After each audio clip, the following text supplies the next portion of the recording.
ko kung anong date na ngayon. Tuesday ng January. Let me see. 13 ba? 14 pala. Tama. January 14. Aray ko. Diyos ko po. Huwag ka dyan sa pinto. Tapos, ayun na nga. Pangalawang second day.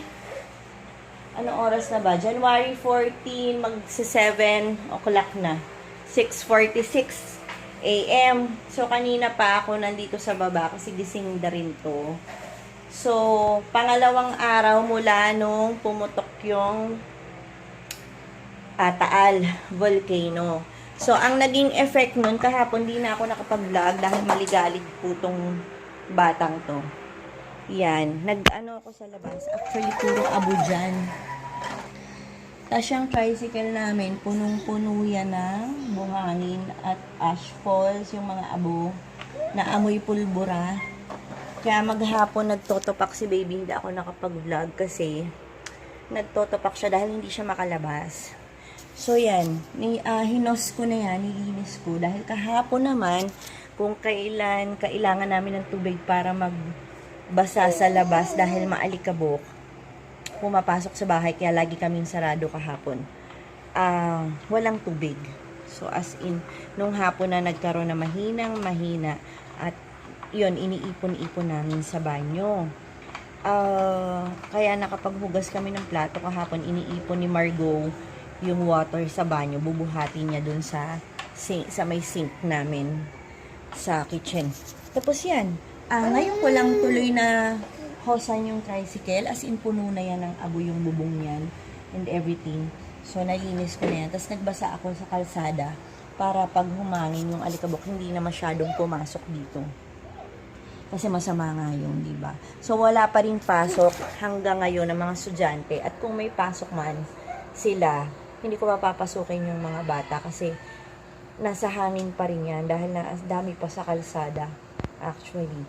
So, lalo na daw sa work ng asawa ko sa Santa Rosa, as in, nagmano-mano linis din sila, pinapala na yung mga kasi sobra.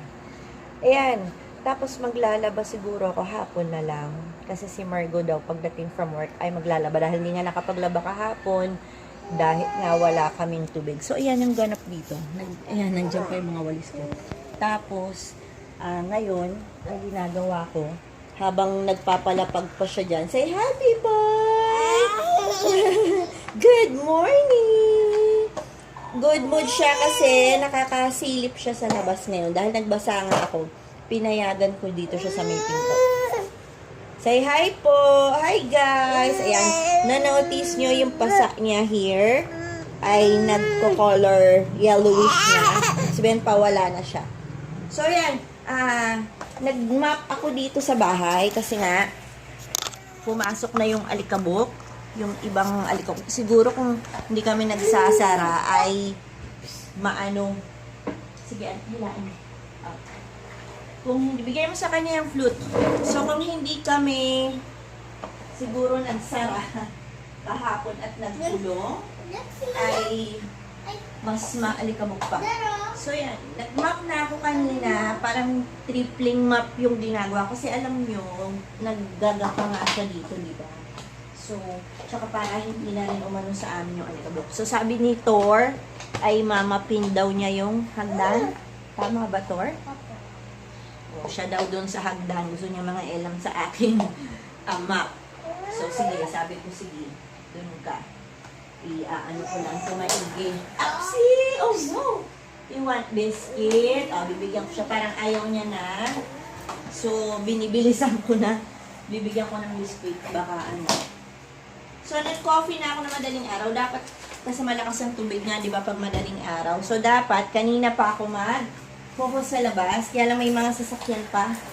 Hindi pa nakakain. So, sabi ng asawa ko, mamaya na lang. Sabi nilisan ko kasi ngayon, tamang-tama, nung natapos ako, mahina na po ang tubig kasi ayaw niya ng biscuit. Marami na gising dito sa Amaris, kaya mahina na po ang tubig. So, nabubuisip na siya.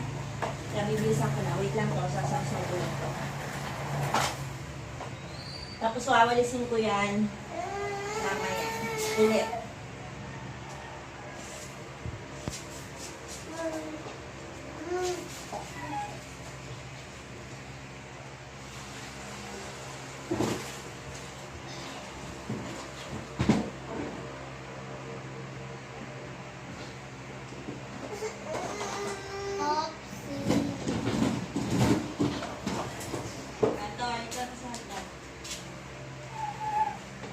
Mula sa taas ha, pababa, ganun yan. Yan. So, si Torna daw ang magtutuloy sa... Tingin. Hi ka muna sa kanila. Magtutuloy daw siya dyan. Gusto niya yan eh, yung mga ganyan. Kanina pa niya gusto kung pakialaman mag-map dito. Kaya lang di niya kakayanin kasi sobrang dumi ng sahig.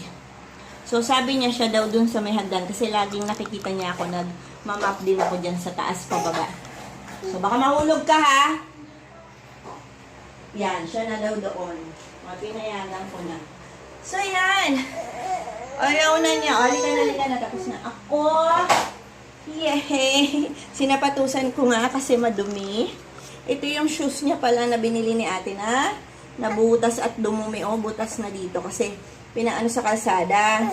So, kahit brushin ko yan, ayaw na matanggal. What do you want? You don't like bread na. Naanto ko na to. So, yan. Maaga-aga rin umalis si Habi kasi hindi siya mabilis na takbo sa motor dahil nga maalikabok sa labas. So, ito, sleepy na yata siya. Since kanina pa ito. Kasi,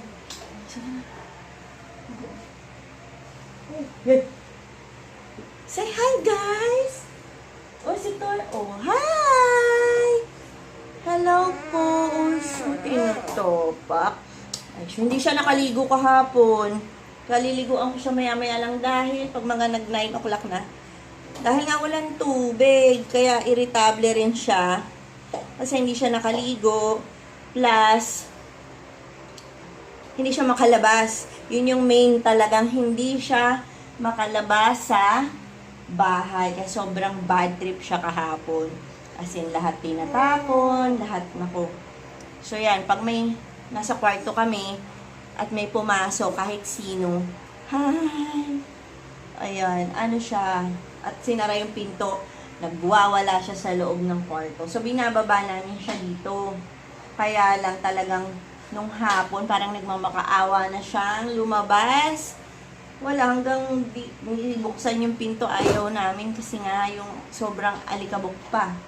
Kasi hindi nga makapagbasa ng kalsada dahil sa wala ngang tubig. So ngayon lang ako nakapagbasa sa labas. Hindi na ako nakapag-vlog kasi wala akong paglagyan sa inyo dun sa may sasanggi niya ng walker. Masasagasaan niya kayo. So yan, minamap ni Tor yung aming hagdan. Oh, see. Ganyan siya. Nakikita niya kasi ako. So, yung mga gawain, paghuhugas niya ng plato, gusto niya pakailaman kaso hindi ko inaalaw dahil magasto sa tubig, sa sabon, tsaka yung pagbabanlaw, syempre bata, hindi niya alam yan. Gusto lang niya maglasti-lasti dyan. Since yan, okay lang. Hindi naman niya nadidiinan yan eh. Bahala, basta mapunasan. Sabi ko, sige. Kanina pa niya gusto yung floor namin dito sa baba. Siya daw. Hindi kasi nga, sobrang dumi, kailangan madiin ng pagmamap dyan. At nagmamadali na rin ako gawa nito. So, ayan. Since karga ko na siya, bahala na si Tor. O, ano na. Tama na yan. Ilagay mo na yan doon. Mamaya na lang. Yan. So, nasatisfy na siya. Paa mo dumi punas ka sa basahan mamaya. Yan. So, pwede na ulit gumapang si Buninay dyan. Kaya lang inaantok na to. So, yan lang ang ganap. Mamaya na ulit. Ngayon ay, yun nga, na-stress ako dahil napakaraming alikabok. Yung mga hika, yung mga anak ko, tsaka iba yung abo na yan. Iba yung ano na yan. Parang yun nga, may acid siya. So, masama siya sa baga. Kaya nababother talaga ako. So, ang face mask dito sa may butika sa loob ng village ay ubos na. So, yan. So, yun lang po. See you sa aming next vlog. Baka upload ko to sa isang araw or bukas. Say bye-bye guys! Please, sa mga hindi pa po nakaka-subscribe, sa mga bago lang sa aming YouTube channel, please watch and subscribe na po kayo. And please like, and kung pwede, share nyo na rin. Pwede rin naman. Say bye-bye na. Pinutopak, bye! Bye guys! See ya!